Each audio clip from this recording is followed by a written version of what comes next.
Good morning and good afternoon. Welcome to another episode of Before Coffee. It is our Wacky and Weird Wednesday. That's right, we're covering all the wacky and weird news that you're going to need this week that we were able to find in our short 10 to 15 minutes that we give ourselves to find stories. This is Before Coffee, the father and daughter comprehensive news of Planet Earth podcast, where we look up our stories 10 to 15 minutes before we start. We roll out of bed, we get something warm in our hand, and we try to learn how to read live on stream. So let's get into our headlines for today's show. Today on Before Coffee, chlorine fire triggers chemical emergency in Spain's Catalonia, leaving multiple towns under lockdown. And there's an animal speeder. Watch out in Switzerland. Hello from the United States, this is Roger, where we have more weird stories. We're including the unofficial national food of New Zealand is actually from South America. And we're going to talk about the most popular baby names in the United States. A secret drug room full of psychedelic snuff tubes discovered in a pre-Incan site in Peru. And mysterious exploding bird epidemic horrifying Bay Area neighborhood. I think they finally solved what's causing it. Also, what your feet can tell you about your health. In our culture news, of course, the Eurovision semifinals happened on Tuesday, which was yesterday. Let's see which 10 acts progressed in 5 that are sent home. And it's National Third Shift Worker Day, and also National Dress Like a Chicken Day. Dance Like a Chicken Day. So it's about 7:30, you're just about getting off work from your third shift. You know what to do. Get that chicken suit out. It's May 14th, 2025 on Before Coffee.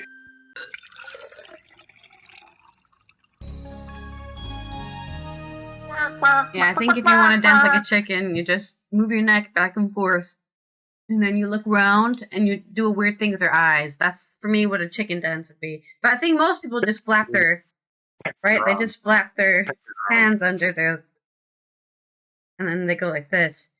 We can do the chicken dance, which, you know, I don't know if the chicken dance is famous anymore. Because... yeah, you know it. I know you know it because you're old, but I don't know if like Gen Alpha or Gen Z know what the chicken dance is. I'm not sure on the knowledge base that is the chicken dance, but you can also do the chicken dance today. Yeah, there's some polka music that plays and you start flapping your arms. It's chicken dance. Yeah. No, you're supposed to also, when they do like the change up in the song, you're supposed to like go down as well, and you're supposed to like bend your knees and stuff. Yeah, at least that's how I learned to do the chicken dance. Yeah. It's a polka that sounds like the Batman theme sped up. It's like anyway. All right, spin the wheel for the first story, I guess. Yeah, I'm spinning the wheel, or let's. Oh, there it goes. I knew it was gonna go off. There's a bit of a delay when I maybe I'll find a video of the chicken dance for everybody to look at. Huh? Anyway, gotta educate these people out here. All right, you have to write me a haiku about chlorine fire chemical spills. So get your pen and paper out. This is on Euronews by, I don't know who it's by. Let me see. Jesus Maturana. A dangerous toxic cloud caused by a fire on Spain's Catalan coastline forced multiple towns into lockdown, but the restrictions have since been lifted. A dangerous toxic cloud formed following a fire at a swimming pool chemicals factory in Vilanova y la Geltrú has caused 6 towns in Catalonia to be placed under lockdown on Saturday. According to Spanish authorities, Saturday, of course, was the 10th of May. The blaze erupted at around 2:20 a.m. at Clim Water Pool, a company specializing in cleaning products for swimming pools. The affected site, located at 80 Rambla dels Països Catalans in Vilanova y la Geltrú, contained approximately 70 tons of chlorine, a highly toxic substance when it burns. So you definitely don't want to leave your house. Catalonia's Civil Protection activated its chemical risk plan, placed CAT, sent emergency alerts to residents' mobile phones in the affected area. Do not leave your house. The air will burn your skin off. Lockdown orders were lifted by the afternoon. However, people from vulnerable groups were still advised to stay inside for the moment. Towns affected were Vilanova y la Geltrú, Barcelona, Sant Pere de Ribes in Barcelona, Cubeles in Barcelona, Cunit in Tarragona, Calafell in Tarragona, and the center of Roquette. The authorities had instructed the residents to stay indoors, keep doors and windows closed, and not to use air conditioning devices that can filter contaminated outdoor air. Yeah, so don't turn your AC on, though I don't know if maybe they do have AC. Like, hey, why is my skin on fire? Oh, the AC's on. Who turned the AC on? Firefighters from the Catalonia report the blaze is now in the stabilization phase, so it's still going, with efforts successfully preventing its spread to nearby industrial buildings. Civil Protection has confirmed that no injuries were reported as of the 10th, as the wind directed the toxic clouds towards the sea. Okay, what, did you ask the fish? Maybe the fish are burning now. You didn't give them the evacuation order, did you? Typical humans, never thinking of the fish. Minimizing the threat to densely populated areas, Vilanova y la Geltrú Town Council warned on its social media that activities at the La Fira Conte Fa festival, outdoor sports activities, libraries, the central market, and the fish market have now been cancelled. Well, that sucks. So they canceled the fish market, but they didn't tell the fish about the chemical spill. 60 firefighters were deployed to the area, with teams specialized in chemical risk constantly assessing the situation. The medical emergency team SEM sent 3 units that remain on the alert. Local police are ensuring civilians comply with confinement orders. Civil Protection operating from its coordinated center CECAT or CCAT or SCAT have been in continuous contact with the town councils and local police of all the affected municipalities to ensure a coordinated response. Health authorities have advised anyone experiencing symptoms such as eye irritation, breathing difficulties, or general discomfort to seek immediate medical assistance because they might be suffering from a chemical burn. And chemical burns can really breach up on you. You might have a little chemical burn, and the next thing you know, you're exploding. Your skin is on fire. So maybe not exploding, but your skin's on fire. You got a haiku about chemical burns? Oh yeah. Chlorine is a gas. A terrible toxic gas. It can kill people. There you go. Ain't that the In case true? you didn't understand what toxic meant. All right, our next story is coming off of, it's a very short one, so you might not have enough time to write a haiku for this. A very fast duck. Whether in Germany or Austria, a speeding duck from Konitz, canton of Bern, is once again making international headlines. 7 years ago, to the day, a drake was caught speeding through there. The radar camera also recorded him traveling 52 kilometers per hour at the exact location in a 30 kilometer an hour zone. That is breaking the speed limit, as the municipality announced on social media. A repeat offender, the Berner Zeitung, asked in an article, and the municipality naturally also asked the question, said Suzanne Bondi, the communications officer, when contacted. She therefore contacted the police to inspect. The municipality was assured that it was impossible that the image or the radar system had been tampered with. The computers are calibrated and tested annually by the Federal Institute of Meteorology, METAS. The photos are sealed. Wait, why are they sealing these photos? Oh, it's an alien duck. Sorry, because the government protections, we cannot show you the very fast duck. We have sealed these documents for a 10-year limit, and we will reveal the images in due time. The photos are sealed. Mallards, by the way, can live between 5 to 10 years, so it could be the same duck. It can't be completely ruled out that Konitz's speeding drake is indeed a repeat offender. The hefty fine will likely be waived. Yeah, good luck finding that fast duck. Hey, you can't go that fast. This is a 30 speed limit zone. But there's our news on the fast duck in Switzerland. Speeding through the speed traps, maybe even for a second year in a row. Or maybe if this is its son. He's teaching him how to break the law. Okay. Were you able to write a haiku for that?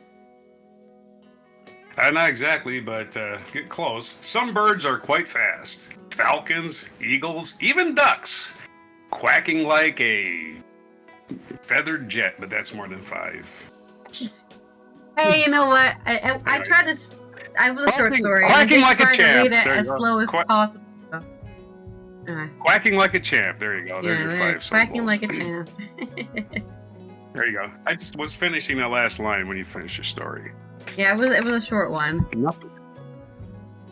I was going to like quacking and smacking, but that just, you know. This isn't my brother, Muhammad. This is my dad. Holy crap. I hope I'm not that old. That must be a compliment on me. I'm actually yeah, you do. 102. I think you still have a young face in some ways. Yeah. Yeah, if I shaved all my hair off, I'd probably look quite young. I can't seem to get my mouse to work on my other computer, so I guess I'll have to not use my mouse. But then people would be commenting on my oddly shaped head, which I don't want to. I look at people's bald heads and I was like, does that guy know he looks stupid with a bald head? I don't think about anyone's bald head. I think But they have people just enough. got funny shaped heads sometimes. I think bald Like their people head have gets- enough bad stuff going for them. They don't need me to be judging them for their head shape. I'm not judging them. I'm just looking at their head and going, wow, that's a funny shaped head. Is that judging? Yes, that is the literal definition of judging. Okay, now I have to write a haiku about whatever we're talking about. I'm not judging them as a person, their personality. I'm just telling them that their head looks like a potato. So, I mean, people make fun of Mr. Potato Head, don't they? They even pull his ears off. They mean. Okay, what's your story? I don't know. You go for it. It's time for you to read your story. No, did you spin the wheel is what I'm asking. I did spin the wheel. It's a haiku again, so. Okay, it's some AP news as we try to get through the show. An unofficial national fruit of New Zealand isn't native to the country. It's South American. This is from AP News. Charlotte Graham McClay. The unofficial national fruit of New Zealand isn't native to the country. We said that already. It isn't exclusively found in New Zealand, and it's not, perhaps surprisingly, the kiwi fruit. That's right. Even though the kiwi fruit is found all over New Zealand, the actual national fruit, it's Feijoa, Feijoa,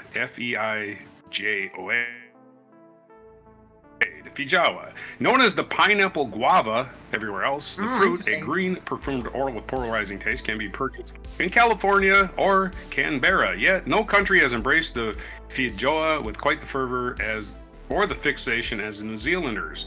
Due to its short shelf life, hard to say, New Zealand, a nation of thriving fruit exports, has never been able to spin the Feijoa, pronounced Feijoa, so I was pronouncing it right, into a global brand as growers have done with apples and kiwi. But during the brief span of weeks each year when the fruit is ripe, the country goes Feijoa wild.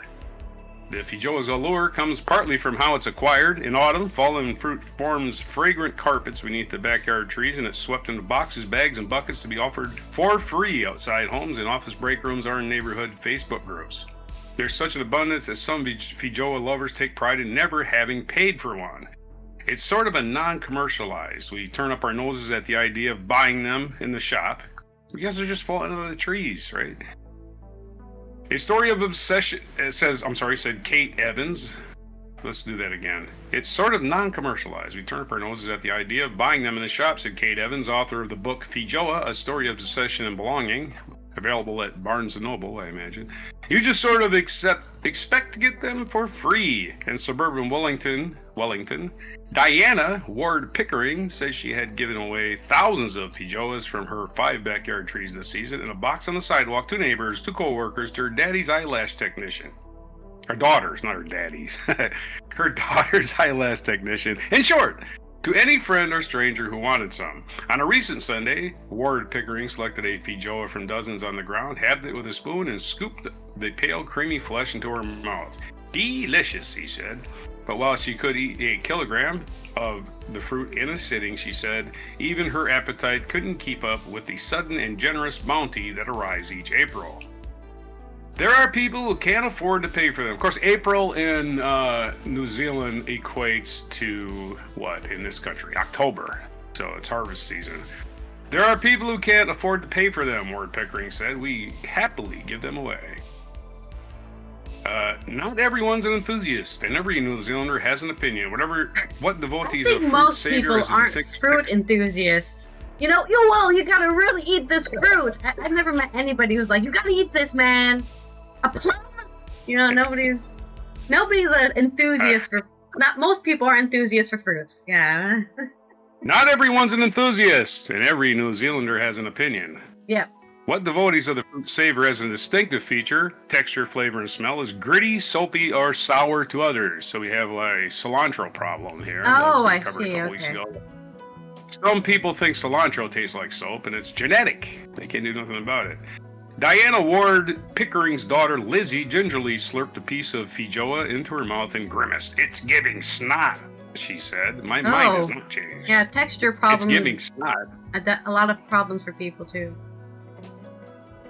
Snot has no flavor, as far as I know, anyway. But for the New Zealanders aboard who loved the fruit, feijoas are a nostalgic taste evocative of a Kiwi childhood.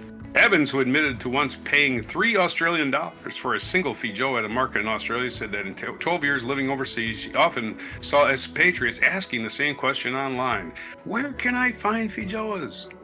How a fruit that hails from Brazilian highlands, Uruguay, and the corner of Argentina first came to New Zealand remains something of a mystery, Evans said. But what's known is that feijoas have been in New Zealand for just over 100 years, probably originating from California via Australia.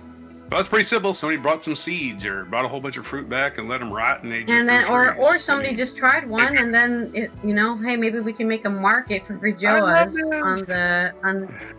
in Australia. Somehow they did. They made a market for it. Right. Well, not really a market because people get them for free, so they're not always making any money, right? The trees grow extremely well in New Zealand, growers say, due to the soil, subtropical climate, and relative lack of destructive insect species. There you go, New Zealand. Don't forget their rich volcanic soil. In spite of New Zealand's booming backyard feijoa economy, there is still a demand for them in stores where they are currently sold for about $9 or $10 New Zealand dollars, or $5 per kilogram, which $5 American. There are about 100 commercial feijoa growers in New Zealand and almost solely supplying the domestic market, including for popular beverages such as feijoa, cider, kombucha, and juice. But exporting the fruit is tricky, said Brent Fuller, spokesperson for the New Zealand Feijoa Growers Association. They'll keep in a chiller for 2 or 3 weeks, but that's about it. Research is underway to increase the shelf life for the fruit. We're going to create some mutants. That's what we're going to do. But with the name feijoa still unknown abroad, it remains now an institution of New Zealand's autumn. It's something that kind of bonds us and gives us an excuse to talk to people around us. Evans said. The kiwi, she added, has been a lucrative export. So I guess they are making money on it. Well, the kiwi has been a lucrative export. But they keep for longer, right? The kiwis. But we don't love it the way we love feijoas. So there's your story. Time for me to segue to my next story. All right, let me give you my haiku. All right. With every bite, a burst of juicy, tangy goodness. Feijoa, we adore. That's what the New Zealanders feel, anyways. That's how the Kiwis feel about the feijoa. Except for the ones that taste like snot. No, I don't think they say it tastes like snot. It's giving snot, so it feels like snot. I'm sorry. I'm not awake yet. Except for the ones who think it tastes like soap, I meant to say. Oh, okay. That's for your duck story. I forgot the quack. Oh, yeah, there's a duck sound there. All right, my next story. The top baby names in the United States for 2024. And this is the top baby names. And my glasses are fogging up, so it's the humidity in here, I think.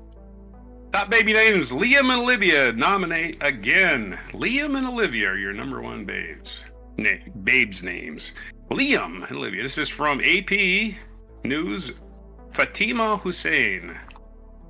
2 names have for 6th year together topped the list of names for babies born in the U.S. in 2024. The Social Security Administration annually tracks the names given to girls and boys of each state, with names dating back to 1880. In time for Mother's Day, the agency on Friday released the most popular names of applications for Social Security cards. I think When you say 1880, Social Security's only existed since the 30s. So I think what they probably did is they took the people that were collecting it immediately, right? Took their names and their birthdays and did a adjustment for the days and the years. And they go, 1880 was a very popular year for the name, Felix or whatever. Anyway. So we'll get back to the story. Liam has reigned for 8 years in a row for boys. I have still never met a Liam, so they must all be under 8 years old. While Olivia has topped the girls for the last 6. I do know a couple of Olivias, and there's children. To me, they're children. They're in their teens now. Also, the 6th consecutive year, Emma took the 2nd slot for girls. My great-grandmother was named Emma, so that's not a very recent name. And Noah for boys, which is an ancient name, of course, the guy with the ark. The girl's name, of course, it was spelled Luna. differently back in ancient times. Right. Yeah. H is an actually very new letter, if I remember correctly. H is not a very popular letter. I have a nephew, fully grown, named Noah. The girl's name, Luna, slipped out of the top 10 and was replaced by Sophia, which enters at number 10 for the first time. My mom's name is Sophia, so that was her birth name. She changed it later. Really? Everybody called her Thelma. Yeah, everybody started calling her Thelma. Her mom's name was Thelma. Thelma's mother was named Emma. My grandmother's mother was named Emma. Anyway, Sophia, which enters the top 10 for the first time. But it's on her birth certificate. That's how I know it's her name. After Liam, the most common names for boys in order are Noah, Oliver, Theodore, James. James still up there. Henry, Mateo. Henry's pretty good too. Wow. Yeah, Mateo came out of nowhere. But that's Mateo. probably from all them there Mexicans. Mateo. Really? I don't know. If it's Mexicans, how come Juan and Jesus and all them normal Mexican names? Nobody gets right? nobody gets called that anymore. Now gets called Mateo now. This is white. This is white people. This is what white people do this. I'm sorry. This is white people are responsible for all this. There's a bunch of white kids named Mateo running around. The only time I've ever heard the word Mateo is San Mateo, like Saint Mateo, which is I think Mateo's more of a Spanish name, anyways, or maybe even Italian. It's a Spanish name. Yeah. It's a Spanish word that means something, but you can look it up. I'm reading an article. Anyway, after Mateo is Elijah, another Bible name, Lucas, and William. William's still popular. After Olivia, the most common names for girls are Emma, Amelia, Charlotte, Mia, Sophia, Isabella, Evelyn, Ava, and Sophia. The name Mateo is a boy's name of Italian origin, meaning gift of God. So it's basically the Spanish version of Jesus. There you go. Or sorry, the Italian version of Jesus. Italian. I think so. I was thinking it must be Italian because I know a famous comic named Matteo Lane, and he's famous for being Italian and gay, but also Italian. I reference these baby names when you were born, when Robin was born, when Melanie was born, because I didn't want you to have a popular name. It was just seemed to me like. But then I've met 10 different people called Allison, which I guess doesn't mean it's popular, but. Yeah. On the other hand, Sarah. When she was born, that was the most popular name for girls, and it's not even on a list anymore, isn't that right? And she's only 40, so that's really changed. Well, she's 42, 41. Don't you feel old now? I do. Anyway. Sophie Kim, editor of Nameberry, a baby naming website, said the latest data showcases how American parents are increasingly choosing names that have cross-cultural appeal. Kim's first name shows up in 2 variations on the annual list. That's right, Sophie and Sophia. Sophia, S-O-P-H-I-A, and Sophia, S-O-F-I-A, are also, they're both in the top 10. So Sophia should be rated higher. Just because you're spelling it 2 different ways shouldn't make any difference, right? Sophia is probably more popular than the top 3 even. Who knows, right? Doesn't say. It lists them as 2 different names, which is unfortunate. A trend we're tracking is that Americans are more likely to choose heritage choices, Kim's that including names that work no matter where you are in the world. More families in the U.S. come from mixed cultural backgrounds, and I hear parents commonly request that they want their children to travel and have relatively easy to understand name. And they want to be able to get those cute little knickknacks at the tourism store. So that, you know. I favor the African American model of inventing names or trying to use African names or just alternate spellings of names. I like that. I think that's cool. But anyway, I'm just a dork that way. The Social Security Administration latest data showed that 3.61 million babies were born in the U.S. in 2024. That's a slight increase from last year's was 23, which is 3.59 million babies, representing the overall increase in America's birth rate. Social media stars and popular television shows are having some impact on the rising popularity of certain names, Social Security says. Among those rising popularity for girls, Ailani, a Hawaiian name that means chief, topped the list. These are risers. These are the fast risers. Ailany, Ailani. The boy's name, Truce, an Old English name meaning peace. Everybody knows what truce means. They're slick. Anyway, rose 11,018 spots from last year's position to rank 991st. So people naming their kid Truce. So there's your, if you want a list of babies' names, just go to the Social Security website and you can search your name or your baby's name or your uncle's name or whoever. That's your story. Sorry about the delays and the technological snafus, but we need a haiku. Snafu rhymes with haiku. My haiku for the segue is... Where was it? Where did I write it down? I wrote it down somewhere. I swear! I did not just, close it by accident, did I? Oh, here it is. In every name, a tale untold of dreams and hopes that never grow old. Olivia and Liam soar high. Because they're the number ones. All right.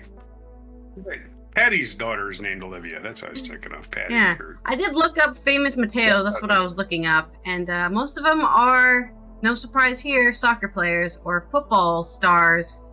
And I think probably the most famous one is Matteo Messi, named the son of Messi, famous football star. Mm-hmm. So maybe that's why.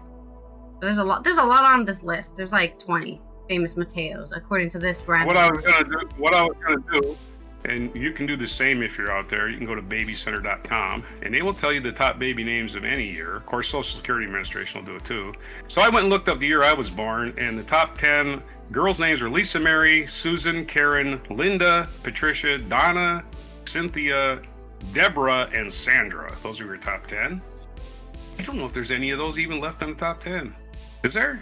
I don't think so. I looked up how famous my name is, and its peak was 186 in 1998, and then it's been downhill since then. Now it's ranked 979, so almost ranked 1,000. I was riding the wave. If less people are named Allison, I will finally be the 1,000th ranked name. Right on. What I'm saying is, I was riding the wave in 1994. You see, it peaked in '88. See, I was riding that wave, and I peaked it. The peak started in 1983, and then it went straight up until as soon as those kids started kindergarten. It's not a coincidence. It's like, Allison, there's already 5 Allisons in my kid's class. Let's name her something else. Anyway, that's my theory. All right, boys' names in 1960. Boys' names when I was an infant were Michael, David, John, James, Robert, Mark, William, Richard, Thomas, and Jeffrey. There's a couple of repeats on there. William for sure. James still very popular. So there you go. There's your names. All right. My segue is bad. I guess your segue is bad pun. To go into my story. Bad pun. Which is about getting high in Peru. Pre-Incan getting high. They found some drug rooms. This is by Christina Kilgrove on Live Science. Archaeologists in Peru have discovered a 2,500-year-old secret drug room filled with hollowed-out bird bones contained traces of psychedelic snuff and tobacco. The presence of the snuff tubes in a hidden room suggests the elite held secret drug-fueled rituals in pre-Inca times. The tubes are analogous to roll-up bills that the high rollers snort cocaine through their movies. Daniel Contreras, an archaeologist in the University of Florida, told Live Science in an email. We found a bunch of rolled-up dollar bills, basically. In a study published on May 5th in the journal PNAS, Contreras and a team of archaeologists analyzed the chemical residue in 23 bone and shell artifacts from the archaeological site of Chavin del Huantar in north-central highlands of Peru. They set out to investigate a long-standing assumption that the rituals at the site involved psychoactive substances. Sacrificed llama mummies unearthed in Peru as well. The archaeologists in Peru have found the naturally mummified remains of 5 llamas that were sacrificed to the Incan gods about 500 years ago. The mummified llamas are still adorned with colorful string, red paint, and feathers that the Inca decorated them with before sending them to their death, likely by burning these animals alive. The finding is so rare that even though archaeologists have been excavating the remains of Inca Empire, also spelled Inca with a K, along the Pacific coast of Southern America for more than a century, none of them have found anything like this. Study leader researcher Lidido Valdez, an adjunct assistant professor at the Department of Anthropology and Archaeology in the University of Calgary in Canada, told Live Science. An adjunct. I can never say that word. Adjunct. The study is the first to show the specific drug that were held at Chavin, where ritual activities are high, but there was little direct evidence of drug use. Chavin was a major center of ritual activity between 1200 BC to 400 BC. That's before the first astrology log we found in China. Way before, see, there's time memorial. Before the birth of the Inca Empire even happened. The complex included stone structures built around open plazas. As people added the building over the centuries, several rooms became interior spaces called galleries. That's kind of a fun little thing, right? You start with one room, and then you slowly go out and out. Maybe the next time I play Minecraft, I'll do that, Start with a small room, then add rooms as I go out. One particular gallery was built around 500 BC, and not opened until today. Well, I guess I say today, sorry. Until archaeological excavation in 2017. When archaeologists explored the gallery, they discovered 23 artifacts from carved animal bones, shell tubes, and spoons. And these are the things that they are assuming are snuff tubes carved from hollow bones found at the archaeological site. An analysis of the chemical residue on the artifacts revealed that 6 contain the organic compounds nicotine, likely from tobacco, and dimethyltryptamine, DMT, a naturally occurring hallucinogenic drug commonly found in ayahuasca tea. Oh yeah, everyone knows about that. That one's one of the famous psychedelic things. Yeah. Ayahuasca. Rogers gets the ayahuasca treatment. Yeah. Hallucinating. I have a vivid imagination already. I can imagine doing any psychedelics. I feel like I would lose it. Further microbiological analysis showed that 4 of the artifacts once contained roots of the wild Nicotiana species and the DMT containing seeds and leaves of the Vilca Anadenanthera colubrina, which were likely dried, toasted, and ground up to produce some potent snuff. Toasted? The tubes would have been used, we think, as inhalers, Contreras said, for taking the snuff through the nose. The bone snuff tubes, which may have been made from the wings of a peregrine falcon, also concentrated in restricted access area of Chavin, suggesting that the psychoactive substance was used to control the psychoactive substance use was controlled by select participants, the researchers noted in the study, like the rich people probably, right? They're the only ones who could afford falcon bone and the mix of those wild roots together.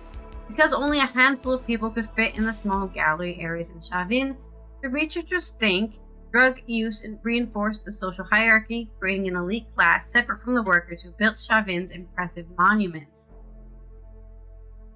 One of the ways that inequality was justified or naturalized was through ideology, through the creation of impressive ceremonial experiences that made people believe this whole project was a good idea, Contreras said in a statement. Controlled access to a ritual drug use may help to explain a major social transition in the ancient Andes, from more egalitarian societies to the more hierarchical Tiwanaku, Wadi, and Inca empires. These results suggest that additional work is needed to fully understand the importance of psychoactive substances in ancient Andes, the researchers wrote. Christina Kilgrove wrote, though, this is just Christina Kilgrove's background, but she wrote this article. She's a staff writer with a focus on archaeology and paleoanthropology. Of course, there's a lot of anthropology involved in this because you can only make guesses when it comes to archaeology and anthropology, and that is one of the, the failings of it. You can only make guesses from your own perceptions of humanity, so it is likely that's what happened. I'm special now because I did a drug, and you have to listen to me because I saw God, and God told me, we shall make an empire, and we shall conquer the Andes. They probably didn't even call it the Andes back then. They probably weren't even that big. It takes a long time to make a mountain. But, there's my story on that. You got a bad pun? Yeah. You say they dip snuff, right? Mm-hmm. Sometimes snuff is enough. Snuff is enough. Your pun. Yeah. Sometimes snuff is enough. You don't need ayahuasca. Sometimes snuff is enough. It's a play on words of enough is enough. I understand what a pun is. Next one. For the people out there, it's like, what? For the people out there, a pun is That's a play on words. Anyway. A literal definition of what a pun is. Mysterious exploding bird epidemic is horrifying the Bay Area. This is from Greg Graziosi. Greg Graziosi on The Independent. Why are birds exploding in Richmond, California? That's a question residents would like answered, as birds are dying at what they say is an alarming rate, according to ABC7. Local residents describe the bird deaths as very traumatic and really violent. In one video captured by a ring security camera, a loud pop can be heard off frame just from where the lifeless body of a bird falls to the ground. Residents have described the sound as reminiscent of a BB gun or a firecracker. They told the ABC7 that they've been hearing the noise for far too often for it to be a coincidence. Birds began exploding in the area several months ago, and at least 13 have died. I know, that doesn't seem like a lot, but that's too many birds, just randomly dying for no reason. Resident Maximilian Balling told ABC7 he believes the problem may be the result of missing protective seal or insulator on nearby power lines. He said he and other residents have voiced their concerns to PG&E, the regional power company, but they said nothing has been done to address them so far. Utility workers looked up from the ground and said it was fine, Bowling said to the broadcaster. PG&E told ABC7 that it was aware of the situation and had launched an investigation to determine whether or not its infrastructure is contributing to the local bird deaths. Residents are encouraging each other to document instances of bird deaths. Local have gone so far as to hang up flyers warning passerbys of a danger from above and instruct them to document any dead birds they notice. While hearing birds exploding overhead is concerning enough by itself, the residents are also concerned that if the issue is electrical in nature, it could contribute to another serious issue for Californians: wildfires. It's cooler, it's wetter now, but it happens in the summer. It could easily catch fire, Bowling told ABC7. We want this to be solved before that happens. I think it's probably just somebody shooting birds. The fact that they said they heard a popping sound that sounds like a BB gun, right? I guess the problem is we haven't found the bullet, but you can shoot these corn bullets, and those won't be as noticeable as an actual metal slug, and that can kill a bird for sure. I think you could probably pop a bird in half with shoot a corn bullet at them. I think shooting animals for fun is psycho. You need to go see a therapist, and don't do that. You obviously were not hugging. You feel no love towards other creatures, is what that proves. That proves Yeah. that doesn't prove you're disassociated from your own species in some way. Like this dissociative disorder or whatever. That's what causes psychopaths. They don't Yeah. think there's consequences to their actions. I'm sorry. Go ahead. No, that's it. It's the end. Give me a pun. That's what I'm waiting for. Oh, your pun. My pun is a sentence that can be two different meanings. And the sentence is the bird flu. Right. Naturally, the bird flu. It's a bird, but the bird flu is also a disease. Anyway, there's my pun. The bird flu. There is indeed a bird flu going down. Thank you. Thank you very much. If you say the bird flu, you're like, well, obviously, that's a bird flu. I did send you a video, by the way. Okay. I to send you. So there's my puns, and on to feet. The next segue is alliteration headline. Alliteration about feet. Get out your F feature on your computer, I guess. I don't know. Because it's all about feet. Health. This is from GetPocket.com. Dan Baumgartner. What your feet can tell you about your health. From skin to hair, skin to tears, the internal appearance of our body can offer clues about the state of your health. But there's another part of the anatomy that's often overlooked. The feet. Feet are wired up to nerve fiber tracts from the brain so you can stand, balance, and wiggle your toes. They're also plumbed by blood vessels all the way from the heart. Well, of course, they're blood vessels. That's your blood pump. Anyway, the appearance and function of our feet then can indicate viral infections of the cardiovascular system and even neurological disorders. Well, I'm going to cut my shoes off, so I'm going to look at my feet while I do this. Anyway, hand, foot, and mouth disease, or HFM. Infectious diseases tend to affect different parts of the body. Measles usually starts off in the face or in the mouth, or little spots that look like grains of sugar. Pityriasis versicolor, a type of fungal infection, tends to begin and stay on the torso. The reason why they tend to affect these areas is not understood. HFM disease begins in exactly these areas. It's caused by a virus known as Coxsackie. Coxsackie, that's the name of it. Coxsackie, Coxsackie, and that tends to produce raised pink-red spots that can blister and weep. The name is a bit of a misnomer. The rash can also affect the legs and buttocks too. Noticing a new rash on the feet should prompt a doctor to consider HFM. HFM is common childhood illness and is very contagious. Thankfully, it is usually short-lived, clearing without treatment after a few days. It shouldn't be confused with foot and mouth, or better, hoof and mouth. However, foot and mouth is a different virus from HFM that mainly affects cloven hoof dams like cows and sheep. This is the disease that resulted in the UK epidemic back in 2001. Heart, vessels, and feet. Our circulatory system supplies blood to every part of the body, from the crown of the head to the tips of the toes. By the time the blood vessels reach these extremities like twigs from a tree, they have branched and gotten much smaller in size. At some point, we got all experienced going barefoot around the house or during chillier days. It's normal for feet to feel cool to the touch, but they should not change color from the usual skin color to blue, nor should they ever get painfully cold. Severe symptoms of discoloration and pain can point towards a phenomenon called blue toe syndrome. It can be triggered by tiny little masses called microemboli, comprised of blobs of cholesterol. These emboli pass easily through large vessels, but will struggle as they become smaller. On reaching the smaller vessels of the feet, they become stuck, cutting off the blood supply. These tissues have become starved of oxygen, causing the feet to change color and become painful. In serious cases, blue toe syndrome can lead to tissue death, breakdown, and formation of gangrene, which may require amputation of toes or even the whole foot. This rare condition is some kind of trash foot. I got trash foot again. Because of the way in which the feet become so discolored. What's the underlying cause of these tiny cholesterol fragments? Most likely aneurysms and arteriosclerosis, vessels that have ballooned or hardened upstream of the feet. When trash foot does occur, is often following a surgical treatment for these conditions, such as aortic aneurysm repair. The procedure disrupts the vessel, which can cause emboli to break off.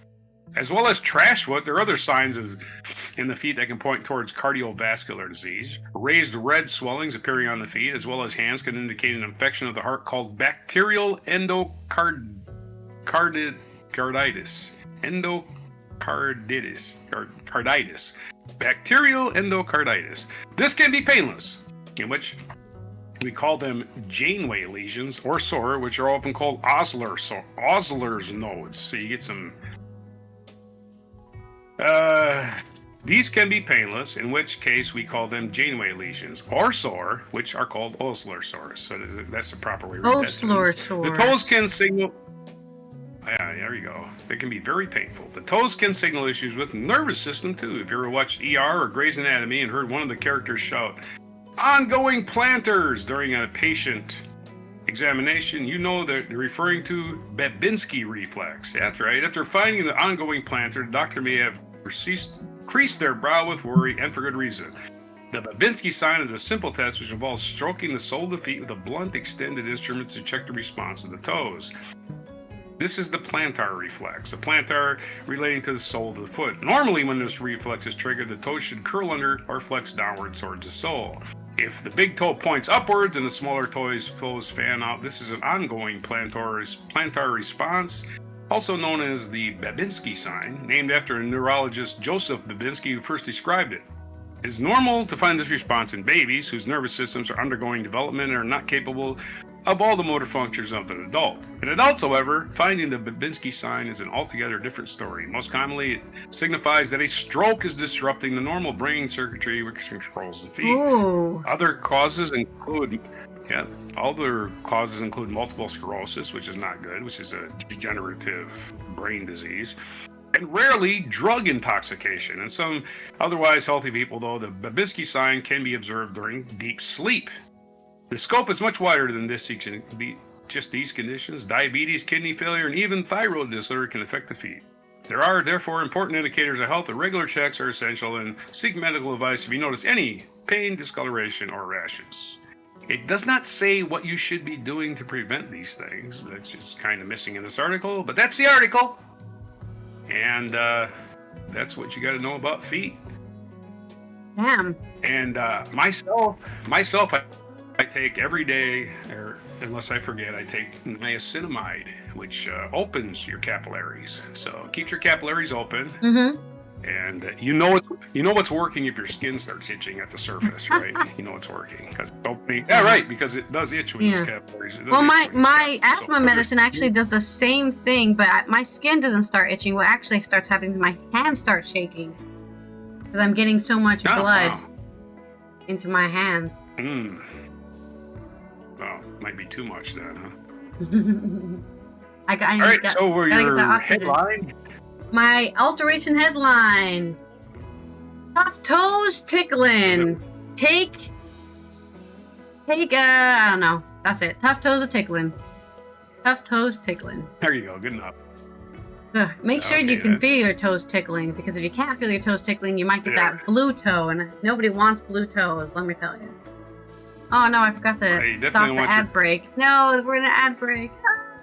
Anyways, let's roll the segue wheel for the next story.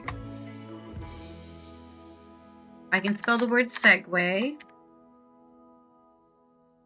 Oh, you have another story? No. Oh, okay, good. I was sometimes I think you're done, and then you have another story, and then I rolled the segue wheel for no reason. That would be the last story of the day. Well, no, mine's the last story of the day, technically. Because we got to talk about Eurovision. It's the segue. Here we go. The segue wheel is rolling. It's another haiku about Eurovision. We're talking on Tuesday, we had the semifinals as 10 acts are progressing forward and 5 are sent home. This is on Euronews Culture by... Who wrote this article? Tell me. Theo Ferrant and AP News. They wrote it together. The 69th, nice, Eurovision Song Contest kicked off on Tuesday, which was yesterday, the 13th of May, in Switzerland, the country that hosted the first ever contest back in 1956. with the hot favorites and sauna-obsessed Swedish entry Kaj, K-A-J, among the opening acts. In the first of the two semifinals, 15 countries vied for a spot in Saturday's grand final. 10 advanced, 5 went home. Joining the Swedish trio in the final is another standout act, 21-year-old Dutch singer Cloud, who earned a spot with C'est la Vie, a moody French cafe-style ballad which erupts into a thumping Caribbean zouk dance track. Alongside Kaj is one of Eurovision's favorite to win. The artist hopes to deliver a strong result for his country after the Netherlands' 2024 contestant Joost Klein was kicked out of Eurovision last year over a backstage altercation. Joost Klein, I had a weird dream about him actually. Right before I woke up, I was dreaming out. I was like in the streets of Amsterdam and he was singing his song. That was weird. Maybe he possessed my dreams. Other acts moving on include Icelandic brother rap duo VAEB or Vabe with their rowing anthem Roa, Norway's Kyle Alessandro with their emotional Lighter, and not one but two hyper-Italian tracks from the countries that aren't Italy, San Marino's DJ Gabri Ponte with Tutta l'Italia, and Estonia's Tommy Cash with the caffeine-fueled Espresso Macchiato. Ukraine, Portugal, Poland, and Albania also clinched spots in the final. Meanwhile, Azerbaijan, Belgium, Croatia, Cyprus, and Slovenia failed to make the cut, so they're going home.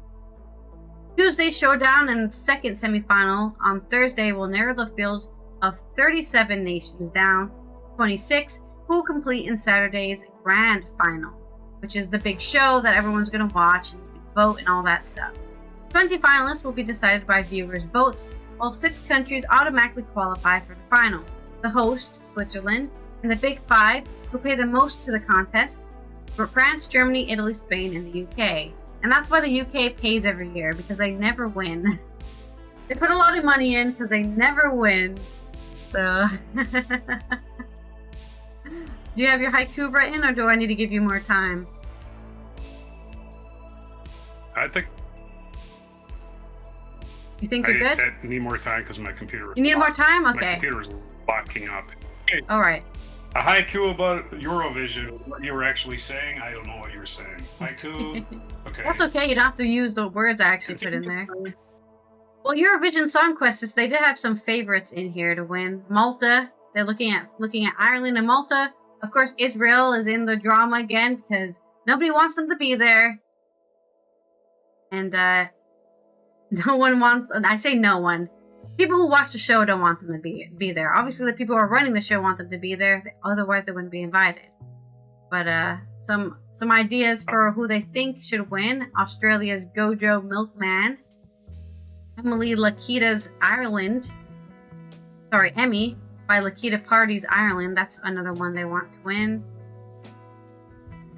JJ from Austria. Wasted Love.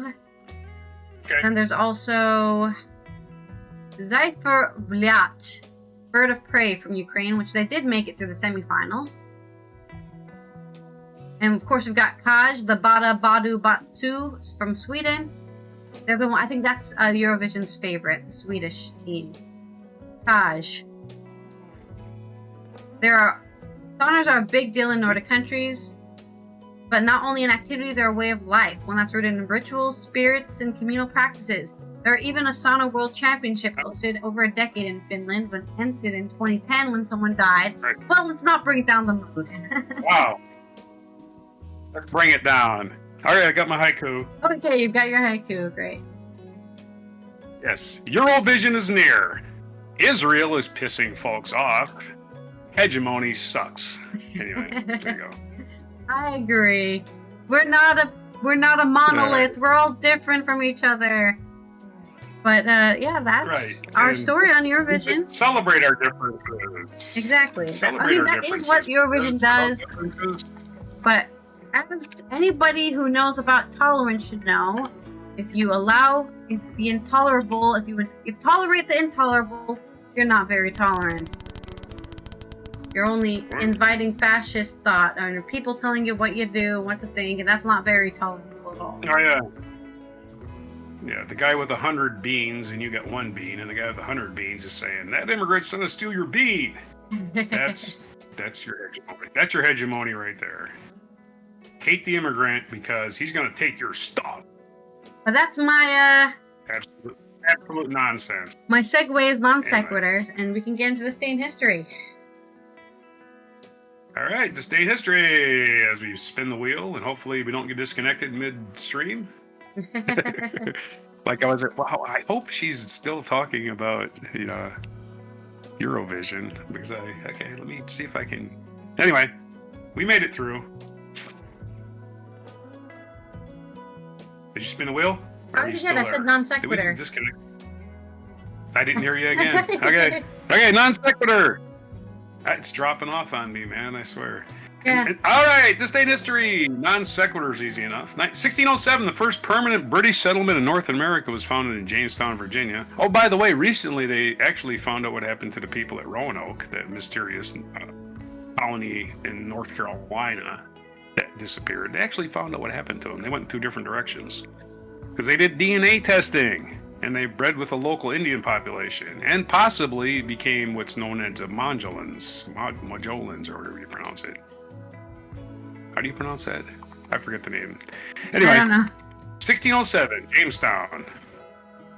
In 1643, 4-year-old Louis XIV ascended to throne of France. So you have a 4-year-old king. Congratulations, France. Somebody get the king his binky. His binky. The king lost his binky. Has anybody seen the king's binky? Anyway. His binky. 1771, Robert Owen, a manufacturer turned reformer who was one of the most influential utopian socialists of the 19th century, was born in Newtown, Wales. He was a utopian socialist. Way to go, guy. I wonder what he manufactured. Guess we can look it up. 1796, Edward Jenner administered the first vaccination against smallpox. Of course, we're going to be welcoming smallpox back to our population very soon. Thanks to that stupid idiot Bobby Kennedy Jr. 1804, Meriwether Lewis and William Clark embarked on from the American Midwest on their famous expedition to the Pacific coast in North America. So Lewis and Clark started their quest to explore what was then known, I believe, as the Oregon Territory. 1973, Skylab, the first U.S. space station, was launched. Skylab, of course, fell to Earth about in the 80s sometimes. Really? Sometime. Okay. And that one landed in the Australian desert. 1984, American computer programmer Mark Zuckerberg, who co-founded and confounded, by the way, social networking website Facebook, was born. So happy birthday to that fascist oligarch, Mark Zuckerberg. 1998, this episode of the television situation comedy Seinfeld aired. Essentially, the show was about nothing. It was a landmark of American popular culture. Of course, the show ended with all of the 4 main characters in jail. So that was a pretty cool way to end it. 1998, American singer and actor Frank Sinatra died at the age of 82. Old Blue Eyes, who through a long career and very public personal life, contradiction, became one of the most sought-after performers in the entertainment industry. Frank Sinatra died this day, 1998, age 82. The father of Ronan Farrow, right? Who was raised by Woody Allen and Mia Farrow. But Mia Farrow had the affair with Frank Sinatra while she was married to Woody. Wait, shame on you, Mia. 2015, American guitarist and singer B.B. King, who was the principal figure in the development of blues and whose style inspired leading popular musicians at the age of 89. So Frank Sinatra and B.B. King both died on May 14th. Wow. 17 years apart. Oh. Yeah. I thought it was the same day. Never mind. I've been like, what happened on that day? I've been to You guys are too good at music. Die. No. Still, one of the more popular venues in Memphis is the B.B. King's Club. Of course, not anymore. And died 10 years ago. 1948, our featured event, Israel. Declaration of Israel state, we're talking about hegemony, is turned into one of the more racist states in the world. Israel, which started out as a promising thing to give refuge to war refugees from the World War II, and turned into another Nazi regime. Oh boy, what a really odd thing to become. A bunch of fascists declaring other people illegal just because of their ethnicity. Wow, what a chain of events for Israel. On this day in 1948, just before the expiry of the British mandate in Palestine, David Ben-Gurion and the Jewish people of Council proclaimed the establishment of the State of Israel, participating in the First Arab-Israeli War. And do you know what David Ben-Gurion was called before he was the leader of Israel? What? He was called a terrorist. Really? He was called a terrorist. So was Menachem Begin was a terrorist. Moshe Dayan, which was basically their Secretary of State for years, lost an eye because he was a terrorist. According to Palestine. Yeah, it says here, Ben-Gurion, born David Grun, was the son of Victor Grun, one of the leaders of the Lovers of Zion, a movement that was disseminating among the oppressed Jews of Eastern Europe at the idea to return to their original homeland of Israel. The original Israelis were terrorists, classified as terrorists by the British government, because they were trying to rule Palestine. So when we call people terrorists these days, just remember the old saying: one person's terrorist is another person's freedom fighter. The outbreak of World War I, the Turkish governors of Palestine, their suspicions aroused by his Zionist activity, arrested Ben-Gurion, expelled him from the Ottoman Empire. Yeah. Yep, he was a terrorist according to the Turks. So there you go. And in English, because once you're a terrorist everybody, right? Anyway, featured biography is Margaret of Villers, the Queen Consort of Navarre. She was born May 14th in 1553 in Saint-Germain-en-Laye, France, and died March 27th at the age of 61 in Paris in 1615. Other birthdays today: George Lucas. A lot of famous birthdays today. Wow. Yeah. George Lucas, the guy who started Star Wars and, of course, American Graffiti and a bunch of other movies. American director, producer, and screenwriter George Lucas. Famously a director who does not direct, is what I've heard. He just does. Okay, that's a scene. That's a cool next story. One. That's what I hear. That's what you hear. I think so, right? Yeah, that's cool. 1952, David Byrne was born, the lead singer, principal songwriter of the Talking Heads.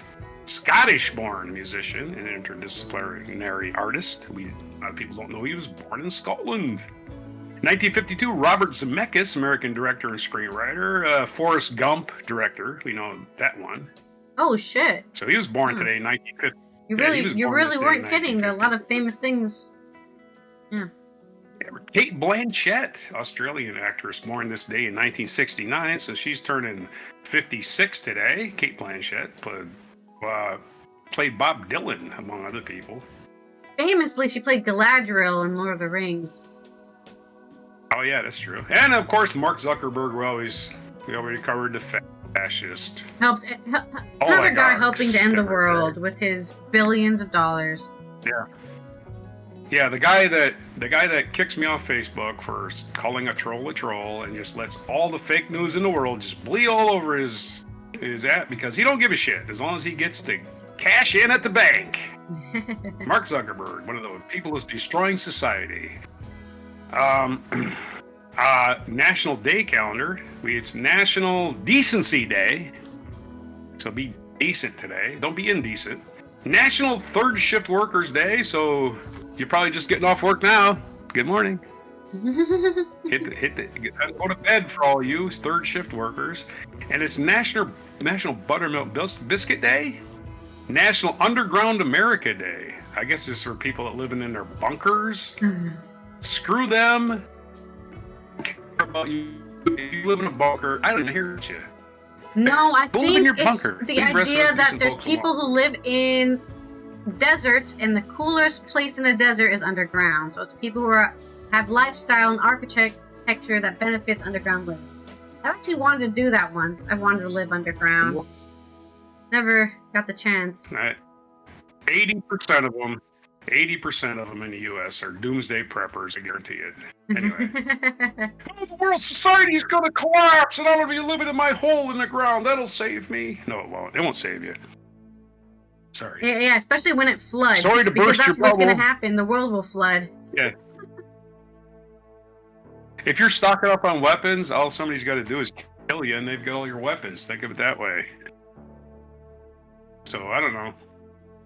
It's also National Dance Like a Chicken Day and National Receptionist Day. So if you're receptive and you're tolerant and you're decent, this is your day. You should be all those things anyway. Yeah. So those are your days, your mispronunciation, your spins of the wheel, our totally way too long discussions, our technical glitches, everything for May 14th, 2025 on Before Buttermilk Biscuits. I'm going to make some buttermilk biscuits now. Sounds nice. Of course, for Anyway. everyone out there in the rest of the world, biscuits aren't a thing. The American buttermilk biscuits only, I think. If you say biscuit in anywhere else, it's usually some sort of cookie or digestive or something. The biscuits are just not a thing everywhere else. I've never seen a biscuit here. Crumpet. Yeah. A crumpet or a Yeah, crumpet isn't even the same thing at all. You know.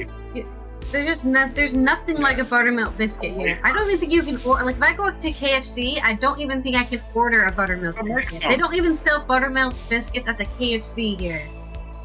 Oh. Do they sell buttermilk? No. Yeah, they do. I'll just go make some. Yeah, I'll go to the store, get some buttermilk, make a buttermilk biscuit. I'm sure it'll go fine. If you really want them, if there's a will, there's a way. There's a way. I'm sure it's a very cheap recipe because it's just bread. Really, it's just bread and buttermilk. It's flour, buttermilk, maybe an egg. I don't know. Some sort of. Of course, eggs are $1. Chemistry, food chemistry. $1 a piece now. There is no International UN Day today, but it's still, as I've been saying this whole week, Global Road Safety Week. So make sure you're staying safe on the road, whether you're a passenger or a driver. Be responsible and make sure you don't cause any unwanted accidents. This has been Alison here from the Netherlands, Roger from the East Coast of the US, as we finish off another Wacky and Weird Wednesday. Did we cover a lot of wacky news for you? Have you learned about things you didn't even want to know about? You're welcome. Take care of your feet, everyone. Don't forget to check your feet. Yeah. Take Look at them feet. What's happening? We will see you tomorrow for Thursday's 13, which we will be coming up with a list of 13 things and telling you all about them so we can argue about whether or not you forgot this or that should not be on there and all that stuff. So make sure you subscribe to the Allie and Marge channel and you have that notification bell turned on so you know when we go live or post a video. That's the end of our show. Let's go to our chicken dance instructional video for our mic drop moment. Guten Tag, ladies and gentlemen. Guten Tag. Here to teach you how to do one of my favorite dances at Wurstfest, the chicken dance. Are we saying that the Whether chicken you're dance from was Germany or just invented being German by for a day, the chicken dance is simple, fun, and guaranteed to make you smile. It's a polka. First, I know gather that a group much. of friends It and might join be them in a Polish. circle. When the music starts, and you can't miss it, make little beaks out of your hand by pinching your 4 fingers and thumbs together. Hold them at chest level. I forgot about and the let beak thing. I always 4 just did times it. along with the beat, like this. Channel your inner chicken and flap your elbows 4 times. Also works at a Rush concert for clapping. Don't worry, you won't fly away from the fun. I want to fly. Feathers, wiggle to the beat 4 times. Yes, yeah, I thought so. You had to do like the little down Clap your hands thing. 4 times. We dare you not to smile. Repeat these steps Dare until you not get smile, to the musical okay. break. I'm gonna look angry. Now when the slower swing music starts, link elbows with the person next to you. Don't worry, right, once the everybody slow else part where starts, you- it'll just end up This doing is it my together. Nobody here for favorite me to part. do the spinning bit with.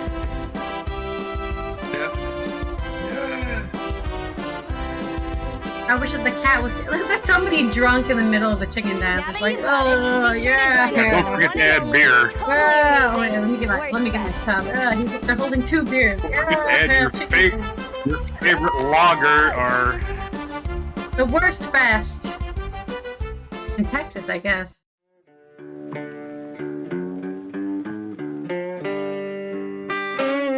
Be sure to hit the like, subscribe, and notify buttons, and follow our other channels, Toxic Alley, History of Gravy, and Scratchy Old Record.